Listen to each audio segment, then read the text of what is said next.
Boxing update mga tol, Canelo Alvarez versus Jaime Munguia nagarap na nga po para sa May 4. Makikita po natin malaki ang respeto ni Munguia kay Canelo. Sabi ni Canelo dyan mga tol, proud daw siya dahil isang Meksikano ang kalaban. Alam daw ni Canelo na porsigido ang batang si Jaime Munguia at ipapakita ang lahat para maagaw ang 4 na belt. Pero tulad ng dati, bubuhos daw ni Canelo ang lahat ng kakayahan niya para maipanalo ang laban. Isang great fight daw ito mula sa dalawang Meksikano at nangako si Canelo na swabe ang ipapakita sa May 4. So nagpasalamat din si Canelo sa PBC promotion dahil madali lang daw naikasa ang laban. Hawak nga po ni Golden Boy Oscar De La Hoya si Jaime Munguia. Pasaya din si Oscar De La Hoya dahil naikasa ang laban kay Canelo. Alam ni Oscar De La Hoya na malaki ang kitaan kung isang Canelo ang kalaban. Samantala sinabi naman po ni Freddie Roach, trainer ni Jaime Munguia, hindi raw inaasa ni Freddie Roach ang isang knockout. Pero may kakayahan daw si Jaime Munguia para i-knockout ang kalaban tulad ni Canelo. Masipag daw sa training itong si Jaime Munguia at may estilo siya kung paano kontrahin ang style ni Canelo. Masipag bumato ng kombinasyon si Jaime Munguia at may lakas din. Kaya hindi malayong masaktan din daw niya si Canelo at may panalo ang laban. Nasaktan na daw si Canelo noon at hindi malayong masaktan ulit kung matamaan ng solid. So umaasa nga po si Freddie Roach mga tol na makuha ni Jaime Munguia ang panalo.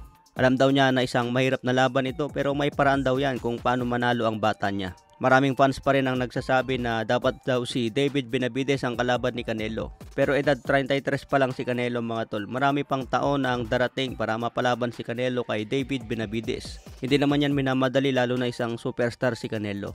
Basta ang importante dyan mga tol, bago magretiro si Canelo kailangan niya palagan si David Benavides. Sa ibang banda naman, anak ni Ricky Hatton na si Campbell Hatton may darating na laban ngayong March 23. Gaganapin niya po ang laban niya sa United Kingdom. Makakalaban niya si James Flint, may kartadang 13 wins, 3 KOs, may isang talo. Samantala si Campbell Hatton may kartadang 14 wins, 5 KOs, walang talo. Still undefeated itong si Campbell Hatton dahil hindi pa napalaban sa malalakas. Binibuild up pa lang ang kartada ni Campbell Hatton bago ito bigyan ng malaking laban. Bata pa lang ito si Campbell Hatton, may edad na 23. Ito ang sinasabing makakalaban daw ni Jimwell Pacquiao kung nagkataon. Pero tingin ko mga tol, mas advanced na itong si Campbell Hatton kumpara kay Jimwell Pacquiao. Lumalaban pa lang sa amateur si Jimwell, samantala itong si Campbell Hatton lumalaban na sa mga professional fighter. Sa ibang banda naman, Emmanuel Navarrete na may kartadang 38 wins, 31 KOs, may isang talo. Makakalaban po niya sa May 18 sa San Diego itong si Dennis Berencik na may kartadang 18 wins, 9 KOs, walang talo. So paglalabanan niya po ang bakanteng WBO lightweight belt. Ibig po sabihin na aakyat na si Navarrete sa lightweight division 135 pounds. Bakante ngayon ang WBO sa lightweight na binatawan ni Devin Haney. Kaya ito ang gustong kunin ni Emmanuel Navarrete para makipag-unification sa ibang champion sa lightweight. Pwede niya makalaban yan si Lomachenko, Shakur Stevenson at si Tank Davis. Okay mga tol, yan lang muna ang latest update. Maraming salamat.